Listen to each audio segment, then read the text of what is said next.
Okay. Welcome in. It's the third hour live from St. Thomas Sports Park here on 104.5 The Zone. Practice has ended, and we got Malik Willis hanging out here with us at the 10. How we living, big dog?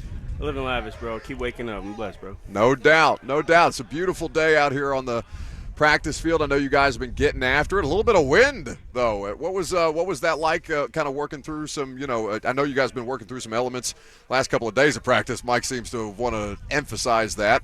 But, like, thrown into the wind, how'd you feel like the work went today? I think it was cool.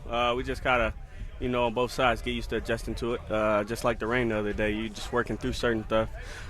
Different passes deserve different touch, different ways you can put it in there, especially playing this wind sometimes on these crossing routes and in cuts. So it's just been cool to actually have to do it instead of just being perfect out here. Then you get in game time and have to think about all that stuff. It's game week. Yeah, it's game Y'all week. Got one coming up. Yeah, we do Saturday. It's fired. You can hear it right here on 104.5 The Zone. Malik and all the rest of the Titans players who are out here competing on the practice field get the opportunity to go up against somebody different after now heading into week 3 of training camp at this stage. It's wild to me. I mean, it's not wild. I've seen a bunch of rookie classes at this point come in and get more comfortable, but it's crazy to me how much more comfortable and confident y'all collectively look, whether it's you, Traylon, Kyle, like everybody just seems to understand where they're at right now and what they're trying to improve upon and basically how to get there. Like, it seems like you guys have come in equipped with the tools.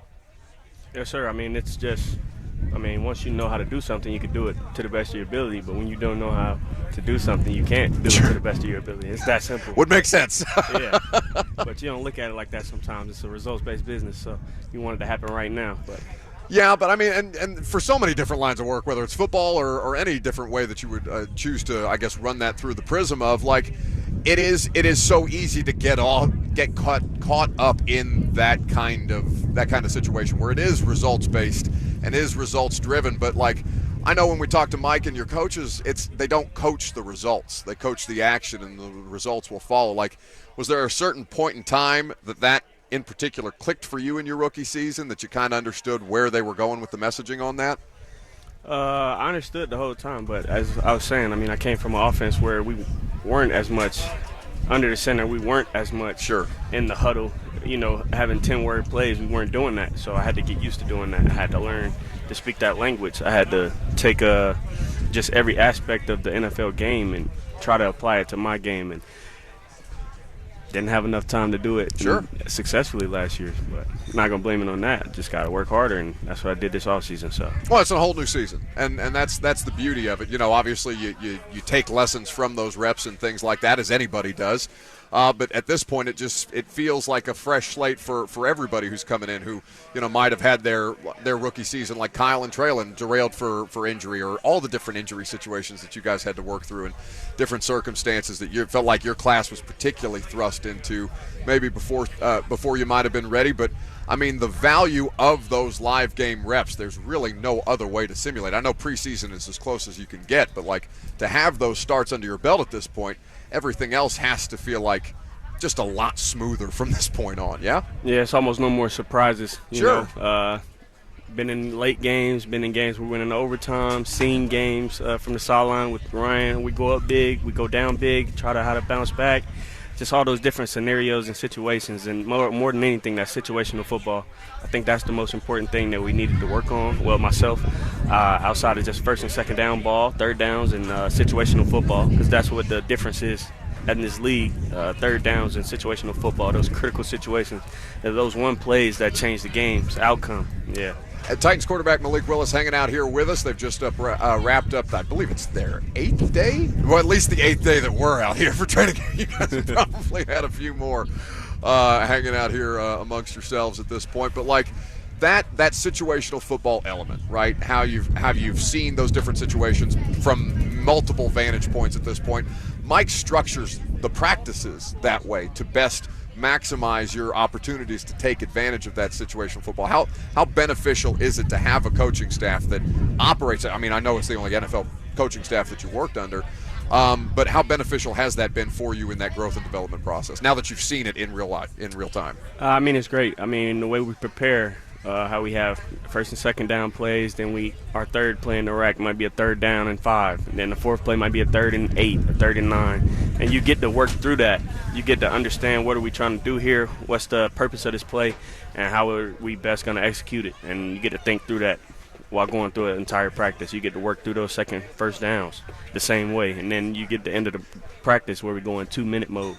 And what do we need? We need a field goal. How do we best to get there? I don't know if you remember sitting down here with me last year and me asking you what you were most trying to get up to speed with at the point, and you said the operation of the huddle and everything that you were kind of working through at that point. You must feel light years ahead of where you were at this time last year, kind of with everything. And I mean, just the command that you clearly have with your teammates at this point. It feels like, at least from my vantage point, it looks like night and day. Yeah, it is night and day, and not where I want to be still. Sure. Still working, but it's definitely night and day. Definitely light years ahead of where I was last year. I was just trying to make sure I said the play right last year. And I'm understanding what we're trying to accomplish through this play.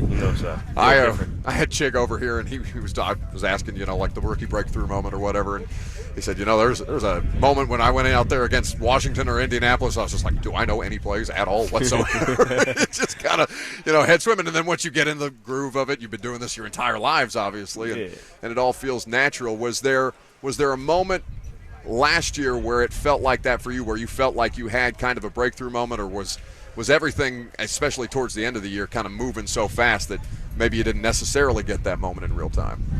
I think it was in and out. I might have breakthrough plays. Sure. More than anything, but not a whole moment. I feel like the moment was this spring, just understanding what everything was going on and how it was moving, and just seeing enough football in this league to understand what I needed to be doing. Pat O'Hara is somebody who, now in a different role with you guys, obviously, this year, but having had him as a quarterbacks coach and now working with Charles London, what can you tell the audience about Charles and what that's been like with all three of you working with a new position coach? I think it's been awesome. We just find ways to work together. It's a partnership. It's not like high school or college. It's not like, hey, we're over you. It's like a relationship and work relationship with all of us. And we just try to get each other better, whether that's us trying to get them better or them trying to get us better, and we trying to get each other better. How long did that dynamic of partnership kind of take to get used to? Because you're exactly correct. That is not the dynamic that is in high school and in college, certainly. I mean, it takes a minute because you're not used to that. But once you understand, like, we're professionals at this point as well as they are. They're professional coaches. We're professional players. We got to work together and make this thing go. It's not, it's not a like head man runs everything. No, it's like we communicate. Hey, what are you saying? What am I saying? Versus just coming together and communicating.